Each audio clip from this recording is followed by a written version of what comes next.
주교님께서 우리 생태마을에 많은 피정객들이 오니까 시카고 대학에서 상담 심리 박사학위를 딴 신부님을 보내주셨어요. 이 신부님은 무슨 프로그램을 하느냐면 별별 이야기를 해요. 그래서 이제 뭐 마음이 답답한 분들이 원두막에 모닥불 펴놓고, 근데 할머니 한 분이 별별 이야기를 하는데 이 할머니 하는 말이 그 신부님한테, 신부님, 나는 일생 남 피해 준 적도 없고 죄진 적도 없고 신앙생활 열심히 했다는 거예요.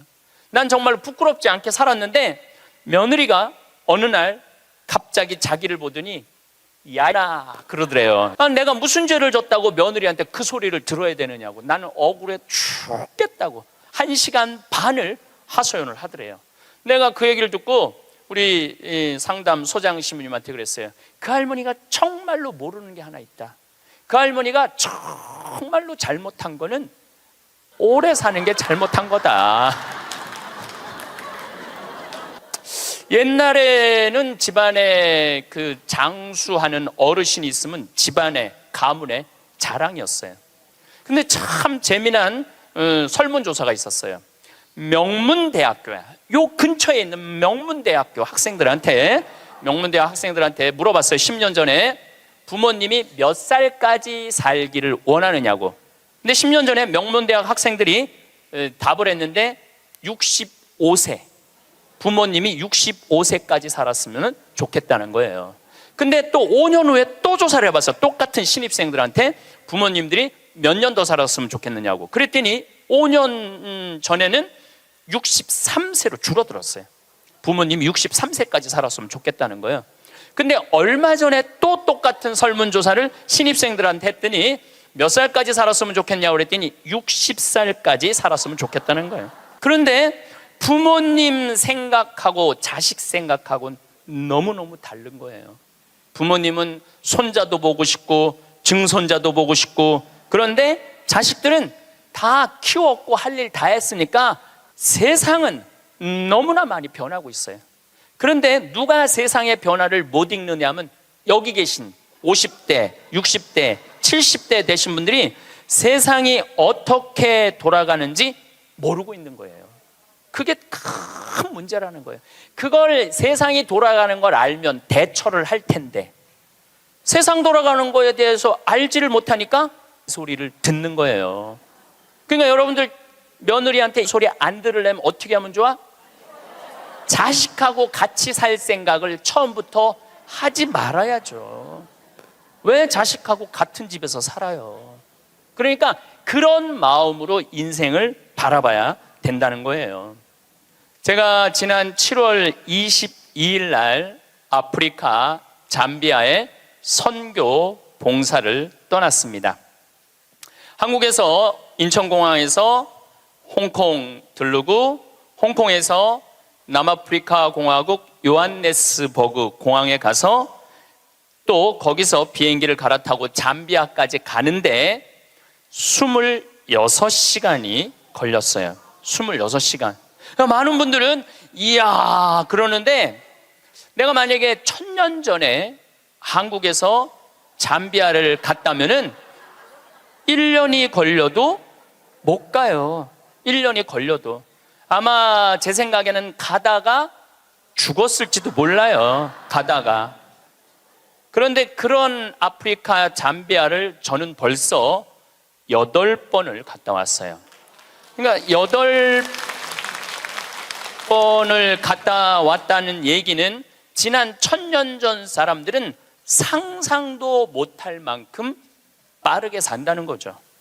교통적인 면에서. 그리고 보름 동안 잠비아 신학교 수녀원 짓는 거 일을 하고, 그 다음이 미국 강의가 있었어요. 또 다시 잠비아에서 비행기를 타고 요한네스버그 공항에 와서 15시간 비행기를 타고 뉴욕으로 갔어요. 또 뉴욕에서 최종 목적지 LA까지 6시간 비행기를 타고 갔어요. 그것 또한 26시간이 걸렸어요. 26시간이 걸렸는데 벌써 이제 지구를 한국에서 출발해갖고 거의 3분의 2바퀴를 도는 거잖아요. 그래서 미국에서 LA, 시카고, 텍사스, 덴버, 멤피스, 최종은 다시 동부 아틀란타에 가서 강의를 하고 다시 13시간을 타고 한국으로 돌아왔어요. 지구를 한 바퀴 딱 도는데 걸리는 시간은 3일이에요. 3일. 지구를 한 바퀴 도는데 걸린 시간이 3일이에요. 1000년 전에는 지구가 그렇게 동그란지도 몰랐어요. 1000년 전에는. 돈다는 건 상상도 못했고, 아마 배 타고 많이 돌았겠죠. 배 타고 돌았으면은 아마 거의 죽었을 거예요. 그런데 이렇게 제가 지구를 한 바퀴씩 매번 도는 게 벌써 한 5번 정도 이렇게 돌았어요. 그러니까 옛날 사람들에 비하면은 나는 엄청나게 빠른 속도로 살고 있는 거죠. 여러분들 서울에서부터 부산까지 KTX로 얼마가 걸려요? 2시간 반 걸려요. 앞으로 조금 무슨 기차가 나오면 30분 걸린대요. 30분. 부산에서부터 옛날에 한양까지 오는데 걸린 시간은 한 달이었다고 그래. 한 달. 야, 옛날에 한 달 걸리는 걸 2시간 반 만에 가는 거예요. 그런데 뭐가 그렇게 조급해갖고 1초도 못 기다리고 빵빵거리고 속력 내고 그런 거 보면은 현대인들이 엄청난 혜택을 누리고 있으면서도 많은 걸 뺏기는 것 같아요. 저는 요즘 운전을 할 때 거의 과속을 하지 않아요. 요즘은 내비게이션으로 여기 딱 찍으면은 평창에서부터 삼성산까지 2시간 반 정도 걸려요. 그러면 한 30분 전에 오면은 그냥 또 요즘 차가 좋아갖고 크루즈라는 걸 걸어놓으면 앞차고 간격을 자기가 알아서 뭐 껴드는 차들은 다 껴줘요. 추월하겠다는 차는 다 추월하고. 근데 예전에는 나도 급하게 다닐 때는 운전이 스트레스가 많았어요. 근데 껴줄 거 다 껴주고 양보할 거 다 양보하고 그냥 앞차 따라오니까 운전이 그렇게 편안하더라고요. 여러분들도 너무 급하게 살지 마세요. 급하게 안 살아도 옛날 사람들보다는 제가 보기엔 1000배 빨리 살고 있는 거예요. 급할 게 하나도 없더라고요. 근데 교통보다 더 무서운 변화가 있어요. 교통보다 통신이에요. 통신. 1960년대는 여러분들 집에 무슨 전화기가 있었죠? 돌리는 다이얼 전화기가 있었죠? 네. 1970년대 후반 80년대 막 초에 들어서서는 뭐가 있냐면 누르는 전화기가 나왔어요. 그리고 80년대 중반에는 집안에서 무선 전화기가 있었어요. 그러니까 이 거실에 이 돌리는 전화기 있을 때는 거실에서 통화를 해야 되니까. 근데 이거는 뭐 화장실에 가서 들고 가서 해도 되고 그러니까 이 세상이 변하기 시작한 거죠. 1980년대 말은 드디어 우리가 알고 있는 휴대폰이 나왔어요. 휴대폰이. 이제 집 밖에서도 전화를 할 수 있는 세상이 된 거죠. 그리고 우리나라에서는 각각 나라마다 다르는데 2009년에 본격적으로 스마트폰이 나왔어요. 이 스마트폰 안에는, 그래서 제가 오늘 특별히 휴대폰을 갖고 왔는데 이 안에는 모든 게 다 들어와 있어요. 이걸로 내 차 시동도 걸을 수 있고, 이걸로 텔레비도 볼 수 있고, 동영상도 볼 수 있고, 음악도 들을 수 있고, 인터넷도 할 수 있고, 유튜브도 볼 수 있고. 이게 못하는 게 없어요. 정말 못하는 게, 요 조그만 거 안에 못하는 게 없어요. 1960년대 컴퓨터가 처음 나왔을 때 컴퓨터 미사일 궤적 계산하느냐고 컴퓨터를 썼어요. 그 컴퓨터 크기는 30톤이었어요. 30톤. 그러니까 이 앞에 앉아 계신 여러분들 그런데 그거보다도 이게 성능이 더 좋아요. 훨씬 더 좋은 세상에 살고 있어요. 할머니들이, 내가 지난주에도 명동에 모임이 있어서 갔었는데 이렇게 걷다 보면 할머니들이 날 만나면 너무너무 반가워해요. 아이고, 신부님 여기서 만나다니, 명동 길에서. 그럼 할머니 4분이 이렇게 만나면은 사진 찍자고, 휴대폰이 있으니까 사진 찍자고. 근데 또 찍을 줄을 모르니까 그 중에 제일 젊어 보이는 할머니한테 네가 찍으라고, 네가 제일 젊으니까. 이건 젊을수록 유리하잖아요, 휴대폰은. 근데 이 할머니가 이런 말 합니다. 나도 잘 몰라. 그래도 네가 찍어, 신부님이랑. 이런 기회가 어딨어. 그래갖고 이제 할머니 세 분하고 나하고 이렇게 웃으면서 내가 이렇게 사진을 딱 찍으려고 웃으면은 할머니가 딱 사진을 찍으면서 하는 소리가 있어요. 신부님, 그런데 왜 내가 나와? 왜 내가 나와? 네가 나오는지 내가 나오는지도 몰라. 요즘 애들은 태어나면서부터 어떻게 태어나는 줄 아세요? 이러면서 태어나요. 이러면서 태어나면서 요즘 애들은. 그런데 1살, 2살도 그걸 보는데 지금 60대 넘어서는 할머니들은 지금 세상이 어떻게 돌아가고 있는지 모르는 거예요. 1990년대는 세계 10대 기업 중에 일본이 8개를 차지했어요. 근데 2010년에는 세계 10대 기업 중에 일본은 하나도 없어요. 하나도. 지금은 구글, 애플, 페이스북, 아마존. 근데 여기 계신 분들 중에 구글이라는 거가 있는데 그게 뭐 다 알지를 못해. 근데 구글하고 페이스북, 아마존은 텔레비전에 선전을 안 해요. 그리고 구글은 물건을 팔지 않아요. 인터넷으로만 파는데 이 기업의 가치는 700조예요. 700조. 그래갖고 이 요즘 오로지 이 휴대폰 컴퓨터가 시장이 얼마냐면 4,300조예요. 4,300조. 상상도 못할 만큼 크죠. 제가 산호세에 있는 구글 본사에를 갔었어요. 정말로 기가 막히더라고요. 왜냐하면 모든 복도에 먹을 걸 다 놔둬요. 직원들을 위해서. 그리고 거기서 자기가 중간에 뭐 일하다가 수영하고 싶으면 요만한데 물 이렇게 내려와갖고 수영도 하고 모든 식당의 밥을 다 먹을 수 있어. 근데 걔네들은 물건을 팔지 않아요. 그런데도 어마어마한 돈을 벌어요. 그게 뭐 때문이냐면 컴퓨터, 휴대폰 때문에 그래요. 세상은 너무나 많이 변하고 있죠. 제가 논문을 쓸 때 타자기로 논문을 썼어요. 근데 딱 신부가 되니까 286 컴퓨터, 386 컴퓨터, 486 컴퓨터, 586 컴퓨터, 메가 컴퓨터, 기가 컴퓨터가 나왔어요. 그때는 막 이만한 건데 요즘은 요만한 컴퓨터로 나와요. 제가 왜 이런 말씀을 드리느냐 하면 50살 이상부터는 컴퓨터에 대해서 깜깜해요. 휴대폰에 대해서 깜깜해요. 세상은 컴퓨터, 휴대폰 세상으로 살아가고 있는데 여기 계신 분들은 깜깜이로 살아가는 거야. 깜깜이로 살아가는 거예요. 그런데 문제는 뭐 그런 거 있어도 무슨 문제야. 그냥 살면 되지. 그런데 깜깜한 상태로서 몇 년을 살아야 되느냐 하면은 50년을 더 살아야 돼요. 깜깜한 상태에서 50년을. 제가 왜 비행기 얘기도 하고 휴대폰 얘기도 했느냐 하면 세상은 너무나 많이 변하고 있어요. 그런데 아마 2040년에는 아마 제 생각에는 아이를 거의 낳지 않을 거예요.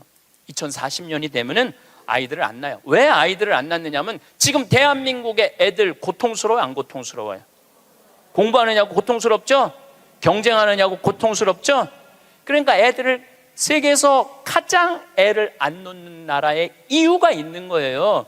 애들이 고통스러우니까 너무너무 고통을 겪으니까 또 지금 애를 안 낳는 30대, 40대들은 자기네들이 그렇게 고생을 했으니까 내 자식이 이 세상에 태어나갖고 그 경쟁 속에 애를 키우고 싶지 않은 거예요. 그래서 애를 안 낳는 거예요. 2030년, 40년. 그러니까 지금 여러분들은 자식이라도 낳고 자식한테 투자라도 하지만은 2030년, 40년 되면 아예 자식을 안 낳을 거라는 얘기예요. 지금 대한민국은 저출산 때문에 이 민족이요, 애를 안 낳으면 민족이 사라지게 돼 있어요. 그러니까 이 대한민국의 존재 자체가 걸려 있는 거예요. 이게 정말 보통 심각한 문제가 아니에요. 그러니까 애를 많이 낳는 유일한 방법은 국가에서 대학까지 등록금을 대주는 거예요. 국가에서 대학까지. 아니 근데 이게 불가능한 얘기가 아니고 유럽은 대학까지 다 국가에서 등록금을 내줘요. 심지어는 박사학위까지 내주는 나라들도 있어요. 국가가 책임지면은, 여러분들 국가가 등록금 다 대주면은 여러분들은 훨씬 짐이 가볍죠. 그리고 노후 대책도 준비할 수 있고 국가가 다 대주니까. 또 애를 많이 낳게 하려면은 국가가 뭐도 해야 되느냐면은 할머니 할아버지들한테 연금도 다 보줘야 돼. 연금도 지금 20만 원 40만 원 주잖아요. 그거 80만 원 90만 원까지 올려야 돼. 80만 원 90만 원까지 올릴 수 있어요. 여기 그러니까 내가 답답하다는 거예요. 그걸 어떻게 주느냐고. 우리나라 경제 규모에 있는 나라들은 다 80만 원 90만 원 줘요. 지금 다른 나라들은 80만 원 90만 원 다 줘요. 얼마 전에 하와이에서 우리 할머니들 25분이 평창으로 1박 2일 피정으로 왔어요. 피정하고 그 다음에 어디로 가? 제주도로 가서 전주로 갔다가 서울 가서 다시 하와이로 간대요. 그러면은 그 할머니들이 그렇게 비행기 값 내고 그렇게 뭐 일주일, 2주일 한국에 여행 오는 이유가 뭐냐면, 하와이는 다른 미국보다, 하와이하고 알래스카는 연금을 많이 줘요. 거의 90만 원, 100만 원, 뭐 110만 원까지 준다고 그러는 것 같아요, 하와이는. 근데 이 할머니들이 돈을 안 쓰고 가만히 있어갖고 통장에 3만 달러가 넘잖아요. 그러면 다음에 연금을 줄여요. 이 할머니는 돈이 필요 없나 보다. 그래갖고 연금을 줄여. 그러니까 이 할머니들은 돈이 나오면 그거 모아갖고 다 써야 돼. 근데 미국에 간 우리나라 하와이 할머니들도 이제 똑똑해갖고, 그런 할머니들도 있지만 자식들한테 돈 안 줘요. 그거 다 써갖고 다 써. 그러니까 한국도 출산율을 높이는 방법은 뭐냐 하면은 애들 등록금 다 대주고, 그 다음에 할머니들 할아버지들 연금 다 대주면은, 아니 애 낳으면 국가에서 등록금 대주고 그 다음에 늙으면 국가에서 용돈 주는데 애를 안 낳을 이유가 뭐가 있어? 애가 얼마나 사랑스러운데. 애기가 사랑스럽지 않아요? 아주 쉬운 일이야. 우리가 이 자본주의 국가, 민주주의 국가에서 돈을 아낀다고 이게 국가가 돌아가는 게 아니에요. 옛날에 못 먹고 못 살 때는 아껴야지. 근데 지금 대한민국은 돈이 흘러 넘쳐요. 돈이 흘러 넘쳐요. 이거를 골고루 온 국민들한테 다 보내야 돼. 근데 첫 번째 보내는 건 교육비 전액 국가가 부담하는 거예요. 두 번째는 할머니 할아버지들 국가가 책임지는 거예요. 그러면은 나라는 잘 돌아가게 있어요. 죄도 없어지고 범죄도 없어지고. 학교는 그럼 어떻게 해야 되느냐? 학교 가서는 공부 가르치면 안 돼요. 경쟁을 가르치면 안 되고, 사랑하는 방법, 이웃을 배려하는 방법, 협동하는 방법, 재미있게 사는 방법, 노래하고 춤추고 놀이를 가르치면은 대한민국은 정말로 행복한 나라가 될 거예요. 근데 우리는 경쟁만 앞세우는 거예요. 1등만 앞세우는 거예요. 그래서 애들이 참 착하잖아요. 그리고 순한 애들한테 뭐라 그러냐면, 너 그렇게 착해 빠져갖고 어떻게 이 세상을 살라 그래? 너 독하게 마음 먹고 살아야 돼, 세상. 그러니까 계속 독해라고 그러니까 애들이 중학교, 고등학교만 되면 독해져 있어, 애들이. 독해져 있어요. 이게 지금 대한민국이 뭐가 잘못된 거죠. 이제 앞으로 20년, 30년 후에는 우리가 굳이 공장에 가서 일하지 않아도 돼요. 왜냐하면 누가 다 할 거냐면 로봇가 다 해요. 그러면은 앞으로 20년, 30년 후에 대한민국이 행복하려면 어떻게 해야 되냐면, 국민들이 뭐에 정통해야 되냐면 인문학에 정통해야 돼. 인문학이라는 건 뭐냐면은 인간의 가치는 뭐고, 어떻게 살아야 되고, 어떻게 잘 죽어야 되고, 그 높은 정신적인 수준이 있으면은 서로 나누고 사는데 별 문제가 없다는 거예요. 앞으로는 컴퓨터가 우리 반 이상은 해요. 우리 살아가는 거 반 이상은 컴퓨터가 해요. 지난번에 알파고하고 우리 이세돌하고 바둑 둔 거 아시죠? 네. 4승 1패. 알파고가 4승 1패 했어요. 이세돌이 1승을 했어. 유일한 1승이에요. 커제는 세계 바둑 1위 커제는 3전 3패. 근데 놀라운 건 알파고가 뭐라고 그랬냐면 인공지능 컴퓨터 얘기하는 거예요. 뭐라고 했냐면 이제는 인간하고 더 이상 바둑은 두지 않는다.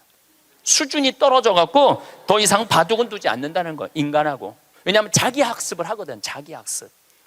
여러분들 요즘 로보 어드바이저라고 있어요. 로보 어드바이저. 이게 뭐냐면은 주식 투자할 때 이 로보 어드바이저한테 내 거 좀 투자 좀 해달라고 그러면 얘가 투자하는 거야.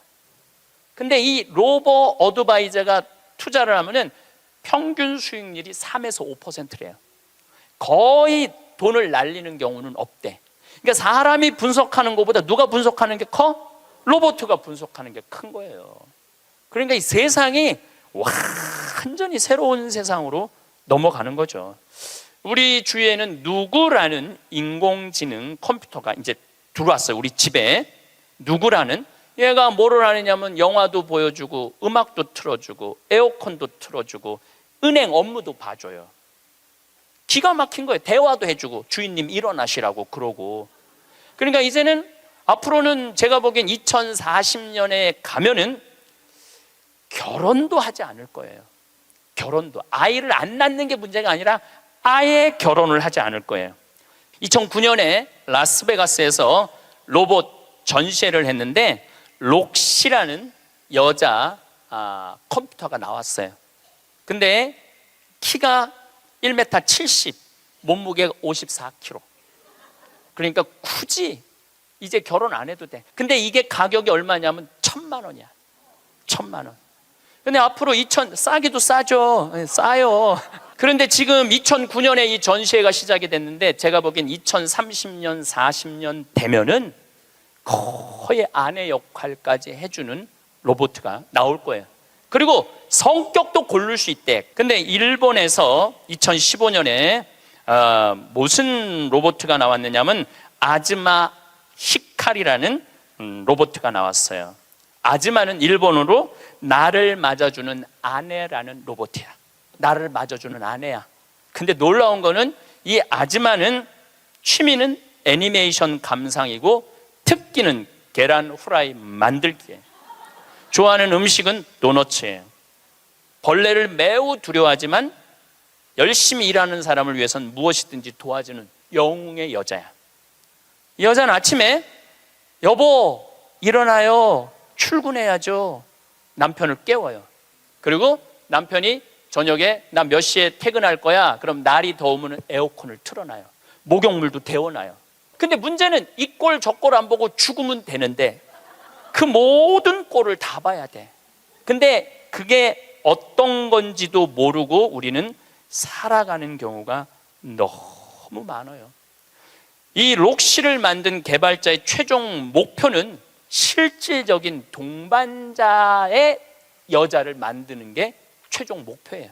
그러니까 단순히 상담도 고민도 위로도 해주는 거죠.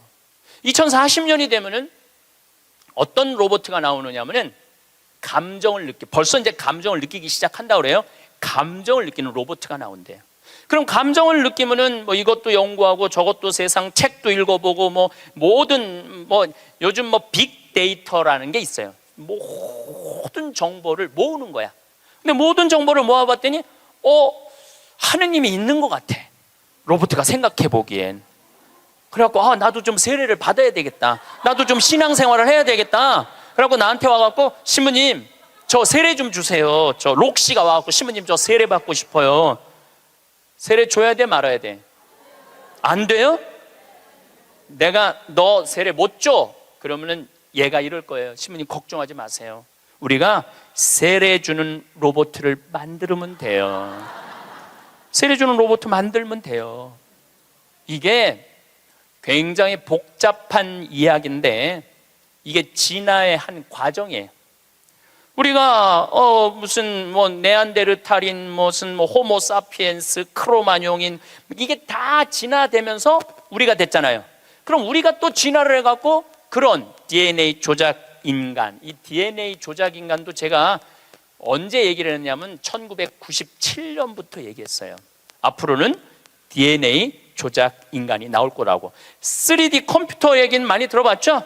네, 그게 그 3D 컴퓨터가 자가용도 찍어내고, 근데 뭘 찍어냈느냐면 콩팥을 찍어냈어. 콩팥을 찍어내갖고 콩팥 상한 10대 소년한테 그 콩팥을 집어넣어줬어요. 완전히 바꿔준 거죠. 콩팥을 3D 컴퓨터로. 근데 걔는 지금 거의 20살이 됐는데 레슬링 선수가 돼 있어요. 그 옛날에 뭐 장기 바꾼다 막 그랬잖아요.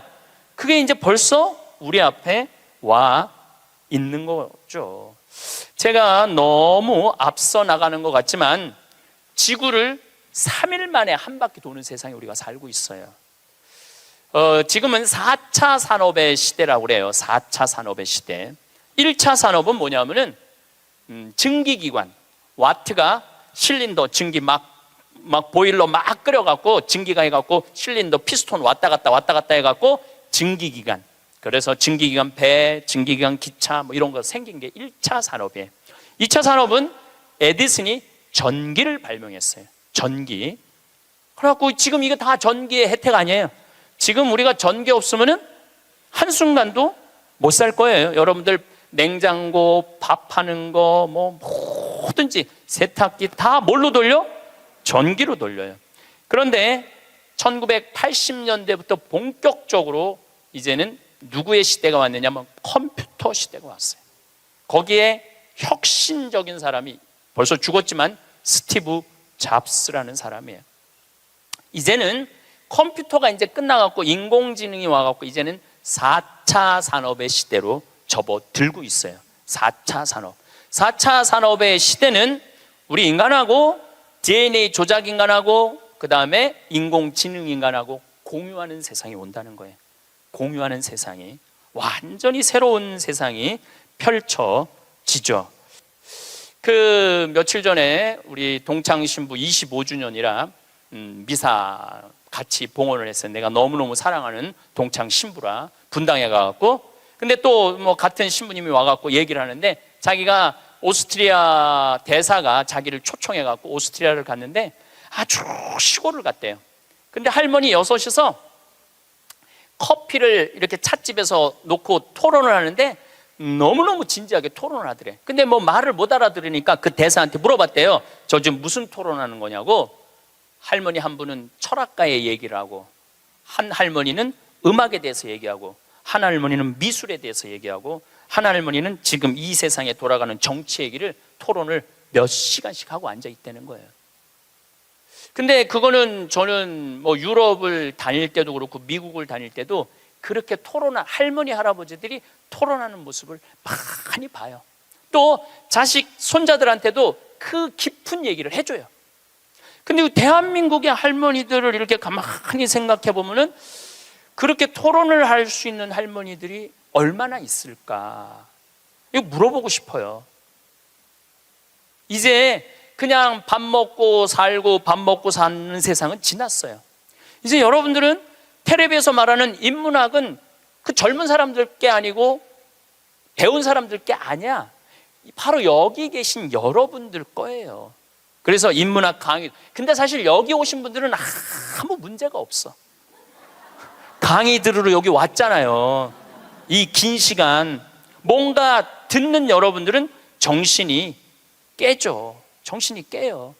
근데 듣지도 않고 변화에 대해서 들여다보지 않는 분들은 참 답답한 거예요. 그 시대는 변하는데 나만 안 변해. 그 시대는 변하는데 나만 안 변하는 사람들을 내가 이번에 미국 가서 보고 왔어요. 미국에 가보니까 70년대 이민 간 분들은 70년대 한국만 생각해. 80년대 이민 간 분들은 80년대 한국만 생각해. IMF 때 쫄딱 망했을 때 이민 간 분들은 그때만 생각을 해. IMF 우리가 탈출한 지가 얼만데. 그러니까 70년대 이민 간 분들 얘기를 들어보면 폰이 미국으로 수출했거든요.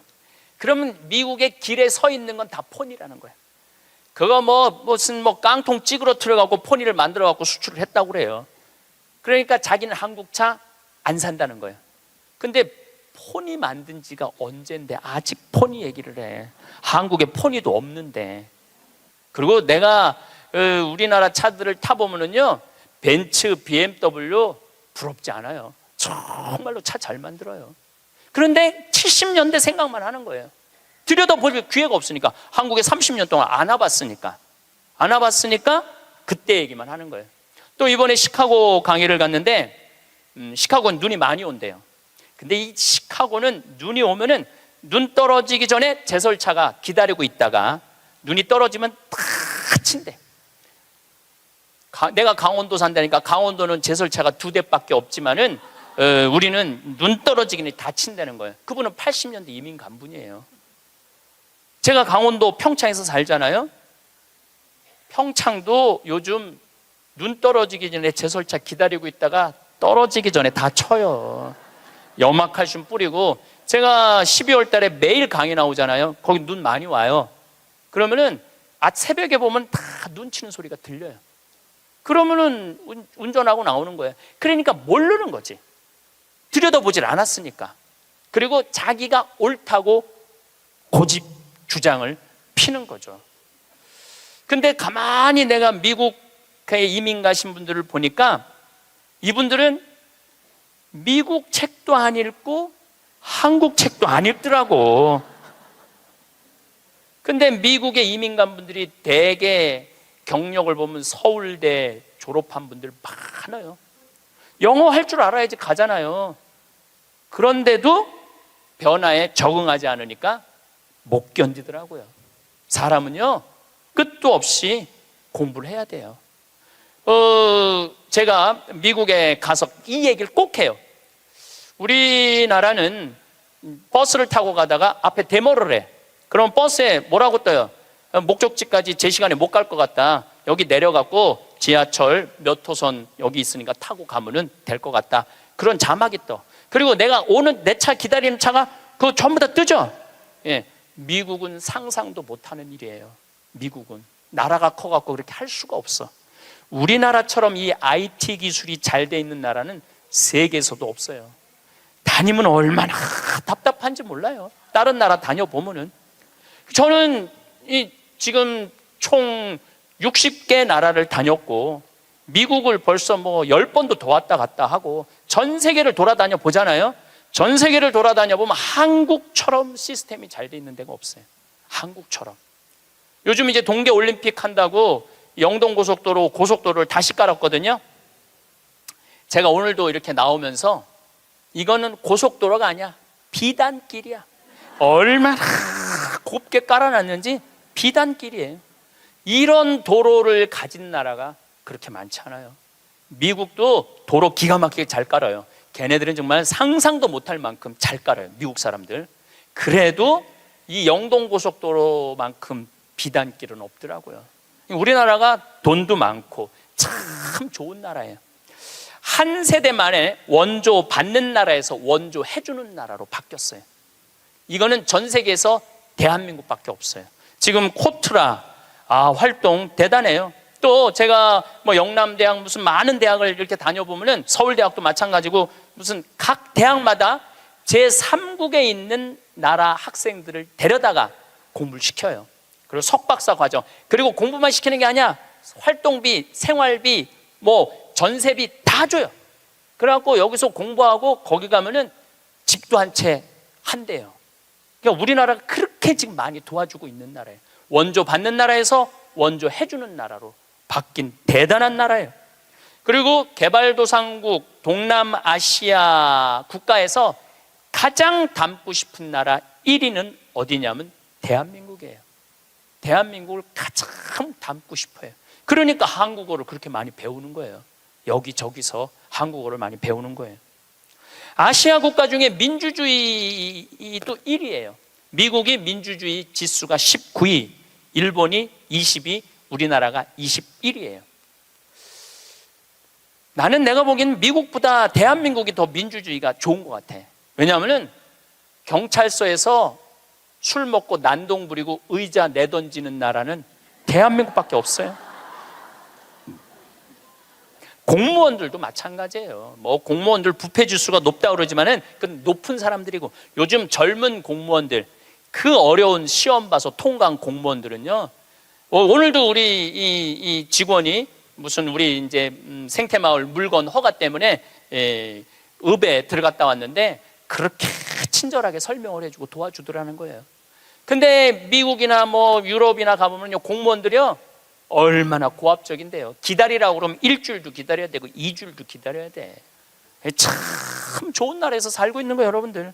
세계에서 최단 기간 IMF를 극복한 나라는 우리나라밖에 없어. 3년 8개월 만에. 이것도 금 모은 나라. 대단하지 않아요? 한글의 기적, 문맹률이 1.7%밖에 안 돼요.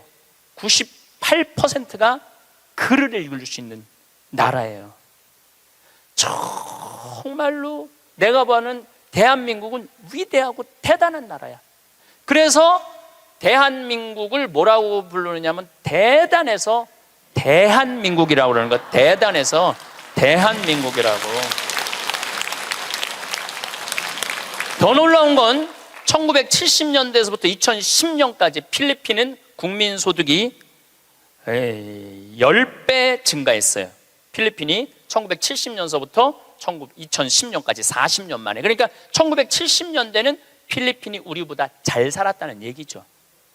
근데 1970년세부터 2010년까지 필리핀은 10배 늘었는데 대한민국은 몇 배가 국민소득이 늘었느냐면 82배가 늘었어요.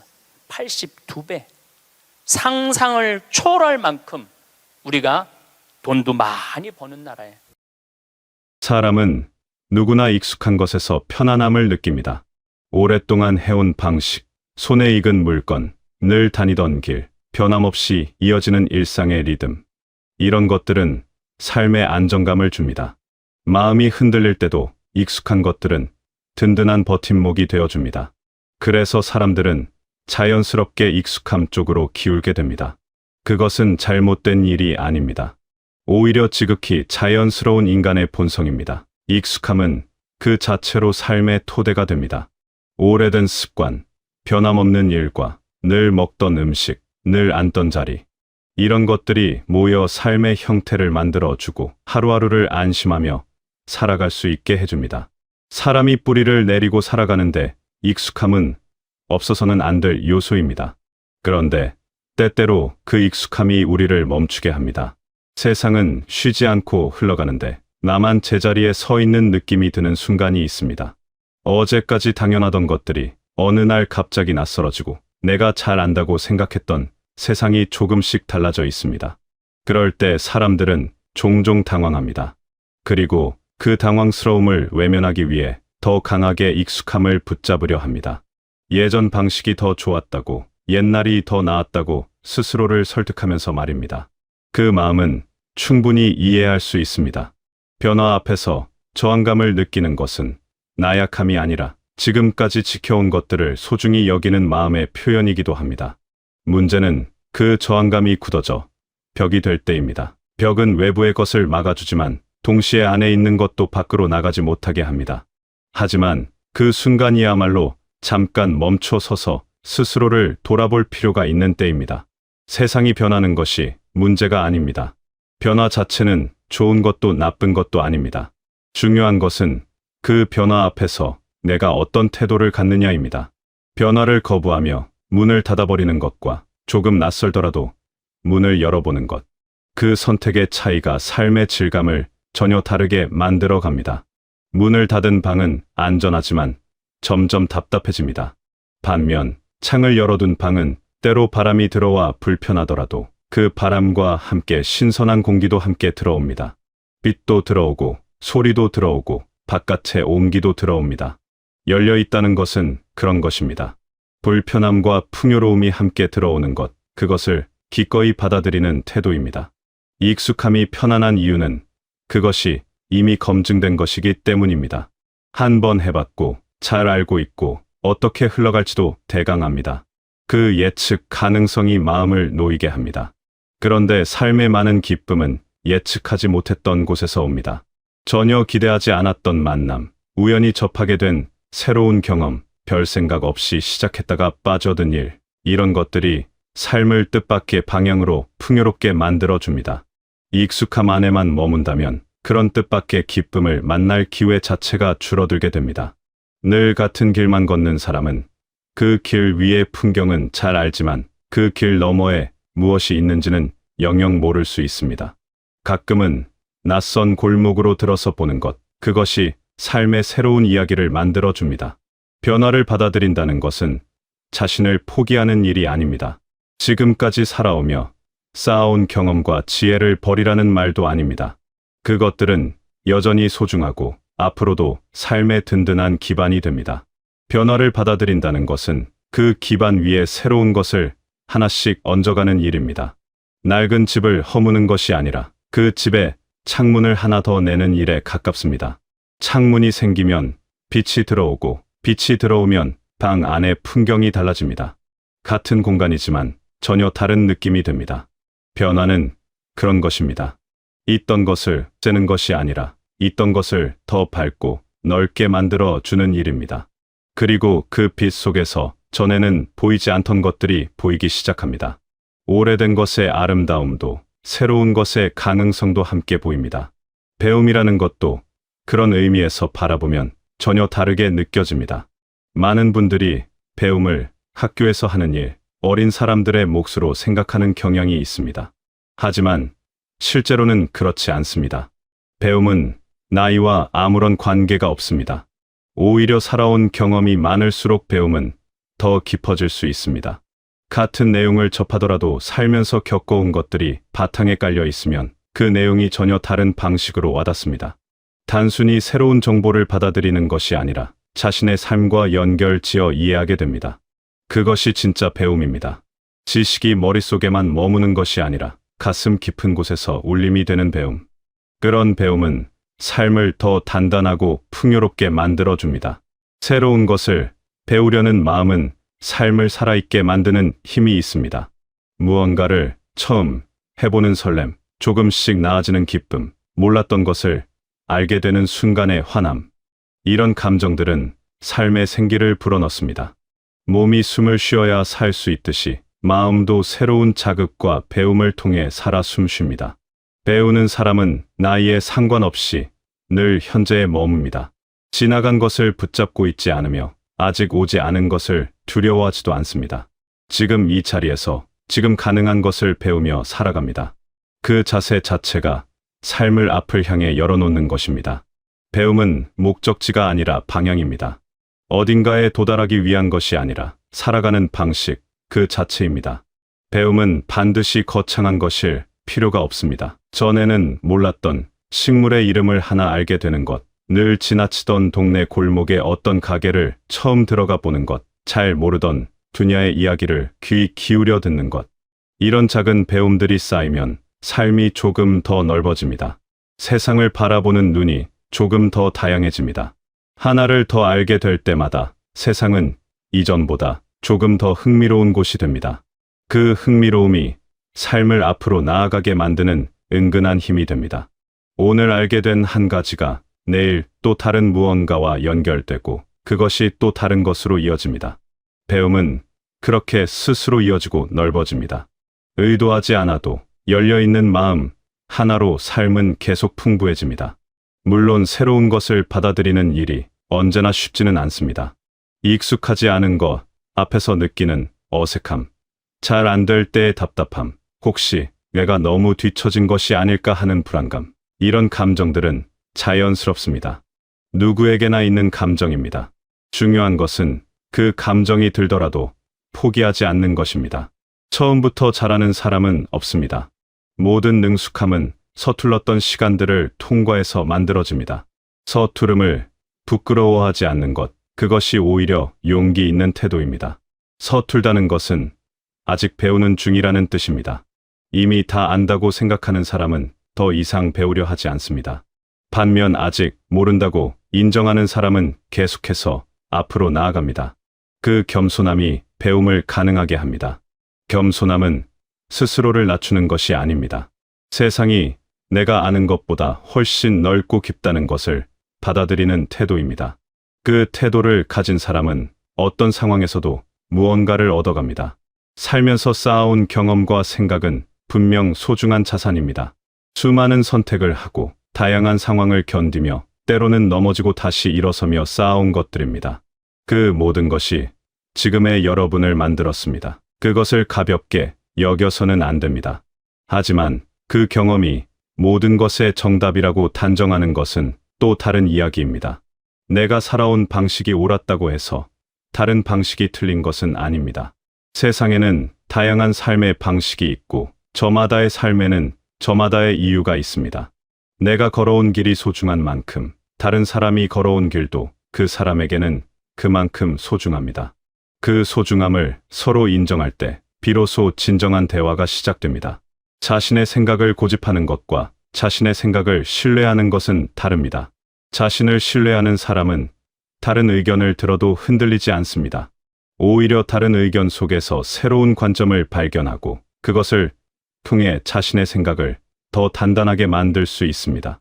반면 자신의 생각을 고집하는 사람은 다른 의견이 자신을 위협한다고 느낍니다. 그래서 귀를 닫고 마음의 문을 걸어 잠깁니다. 그 결과 세상과의 거리가 조금씩 멀어집니다. 처음에는 그 거리가 느껴지지 않습니다. 하지만 시간이 지나면서 문득 세상이 낯설고 내가 고립되어 있다는 느낌이 찾아옵니다. 그 느낌은 마음을 무겁게 만듭니다. 고집은 나를 지키는 것 같지만 실제로는 나를 좁은 곳에 가두는 일이 될 수 있습니다. 유연함은 약함이 아닙니다. 오히려 그것은 내면의 단단함에서 비롯됩니다. 자신이 충분히 단단한 사람은 새로운 것을 두려워하지 않습니다. 흔들릴 것이 없기 때문입니다. 새로운 생각, 낯선 방식, 다른 의견들을 기꺼이 들여다볼 수 있는 것은 그 사람이 이미 충분히 자신의 중심을 갖고 있기 때문입니다. 뿌리가 깊은 나무는 바람에 가지가 흔들려도 쓰러지지 않습니다. 오히려 그 흔들림이 나무를 더 강하게 만들어줍니다. 삶이 깊어질수록 유연함도 함께 깊어집니다. 그것은 삶이 여러분에게 준 선물 중 하나입니다. 유연한 사람은 어떤 상황에서도 자신을 잃지 않습니다. 상황에 맞게 변하면서도 그 안의 본질은 변하지 않습니다. 그것이 진정한 강함입니다. 다른 사람과 함께 살아가는 일도 결국 이 유연함과 맞닿아 있습니다. 세대가 다른 사람들, 살아온 환경이 다른 사람들, 생각하는 방식이 다른 사람들과 이어지기 위해서는 내 방식만이 옳다는 생각을 조금 내려놓아야 합니다. 그렇다고 자신을 지우는 것이 아닙니다. 내가 나이면서 동시에 상대방의 이야기에도 귀를 기울이는 것입니다. 그 균형이 관계를 살아있게 만듭니다. 일방적으로 흐르는 물은 언젠가 막히지만 서로 오가는 물은 계속 흐릅니다. 관계도 그렇습니다. 한쪽에서만 이야기하고 한쪽에서만 듣는 관계는 오래가지 못합니다. 서로가 말하고 서로가 듣고 서로가 영향을 주고받는 관계가 오래도록 살아있습니다. 사람과 사람 사이의 거리는 마음이 얼마나 열려 있느냐로 결정됩니다. 몸이 가까이 있어도 마음이 닫혀 있으면 멀게 느껴집니다. 반대로 자주 보지 못해도 마음이 통하는 사람은 늘 가깝게 느껴집니다. 마음을 여는 것은 먼저 손을 내미는 것에서 시작됩니다. 상대방이 먼저 다가오기를 기다리기보다 내가 먼저 조금 더 열린 자세를 갖는 것. 그 작은 시작이 관계를 새롭게 만들어 갈 수 있습니다. 오래된 관계도 처음 만나는 사람도 그 열린 마음 하나로 전혀 다른 색깔을 갖게 됩니다. 그리고 그렇게 이어진 사람들이 삶을 함께 채워줍니다. 아무리 세상이 빠르게 변하더라도 변하지 않는 것들이 있습니다. 다른 사람을 배려하는 마음, 받은 것에 감사할 줄 아는 태도, 나의 것을 나눌 수 있는 여유. 이런 것들은 어떤 시대에도 어떤 상황에서도 빛을 잃지 않습니다. 기술이 아무리 발전하고 세상이 아무리 편리해져도 사람과 사람 사이를 이어주는 것은 결국 이 따뜻한 마음들입니다. 진정한 성장은 새로운 것을 얼마나 빨리 익히느냐가 아니라 더 따뜻하고 깊은 사람이 되어가는 과정에 있습니다. 그 과정은 끝이 없습니다. 더 따뜻해질 수 있는 가능성은 언제나 열려 있습니다. 오늘보다 내일 조금 더 배려하고 조금 더 감사하고 조금 더 나눌 수 있다면 그것이 바로 성장입니다. 배려는 거창한 것이 아닙니다. 옆에 있는 사람의 표정을 살피는 것, 힘들어 보이는 사람에게 말 한마디 건네는 것, 내가 받은 도움을 기억하는 것. 이런 작은 것들이 모여 사람 사이의 온기를 만들어냅니다. 그 온기는 주는 사람에게도 고스란히 돌아옵니다. 따뜻한 마음을 가진 사람 곁에는 따뜻한 사람들이 모여듭니다. 그렇게 삶이 더 풍성해집니다. 나누는 것은 줄어드는 것이 아닙니다. 나눌수록 오히려 더 많아지는 것들이 있습니다. 따뜻함이 그렇고, 믿음이 그렇고, 삶의 깊이가 그렇습니다. 작은 배려 하나가 누군가의 하루를 바꾸어 놓을 수 있습니다. 그리고 그 누군가가 또 다른 누군가에게 그 온기를 전합니다. 배려는 그렇게 멀리까지 퍼져나갑니다. 감사하는 마음도 마찬가지입니다. 감사는 좋은 일이 있을 때만 느끼는 감정이 아닙니다. 평범한 하루, 별다를 것 없는 아침, 늘 그 자리에 있어서 당연하게 여겼던 것들. 그것들이 사실은 얼마나 소중한 것인지를 알아차리는 것이 감사입니다. 당연하다고 생각했던 것들이 사라지고 나서야 그 소중함을 깨닫는 경우가 많습니다. 그러기 전에 먼저 알아보는 것, 지금 이 순간 내 삶에 있는 것들을 소중히 여기는 것, 그 마음이 삶 전체의 빛깔을 바꾸어 놓습니다. 감사하는 사람의 눈에는 세상이 다르게 보입니다. 똑같은 하루도 감사의 눈으로 바라보면 전혀 다른 하루가 됩니다. 그 차이는 외부에 있지 않습니다. 마음의 방향에 있습니다. 삶은 어느 순간 완성되는 것이 아닙니다. 오늘도, 내일도 계속해서 만들어지는 것입니다. 그 과정에서 중요한 것은 속도가 아닙니다. 방향입니다. 어제보다 조금 더 이해하는 사람이 되었는지, 어제보다 조금 더 따뜻해졌는지, 어제보다 조금 더 마음이 열렸는지, 그 작은 변화들이 모여 삶의 방향을 만들어 갑니다. 크게 달라지지 않아도 됩니다.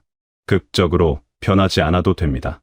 조금씩, 꾸준히, 그것으로 충분합니다. 오늘 하루를 돌아보았을 때 어제와 달라진 것이 단 하나라도 있다면 그 하루는 의미 있는 하루입니다. 어떤 날은 새로운 것을 배웠을 수도 있고, 어떤 날은 누군가의 말에 귀를 조금 더 기울였을 수도 있습니다. 어떤 날은 오랫동안 고집하던 생각을 잠깐 내려놓아 보았을 수도 있고, 어떤 날은 오래된 것 안에서 새로운 아름다움을 발견했을 수도 있습니다. 그 모든 것이 변화입니다. 반드시 대단한 일이 아니어도 됩니다. 삶은 그런 작은 변화들의 합산입니다. 변화를 두려워하지 않는 사람은 언제나 지금 이 순간을 살아가는 사람입니다. 과거에 묶여있지 않고 미래를 걱정하며 지금을 낭비하지도 않습니다. 지금 여기서, 지금 가능한 만큼 지금의 여러분으로서 살아가는 것. 그것이 가장 아름다운 삶의 방식입니다. 지금 이 자리가 출발점이고, 지금 이 마음이 가장 중요한 도구입니다. 특별한 준비가 필요하지 않습니다. 지금 이 순간, 조금 더 열린 마음으로 하루를 시작하는 것으로 충분합니다. 그 마음 하나가 하루를 바꾸고 하루가 쌓여 삶을 바꿉니다. 거창한 결심이나 대단한 각오가 아니어도 됩니다.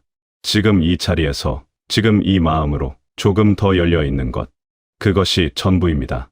여러분은 이미 많은 것을 해오셨습니다. 쉽지 않은 날들을 견뎌오셨고, 수많은 선택들을 감당해 오셨습니다.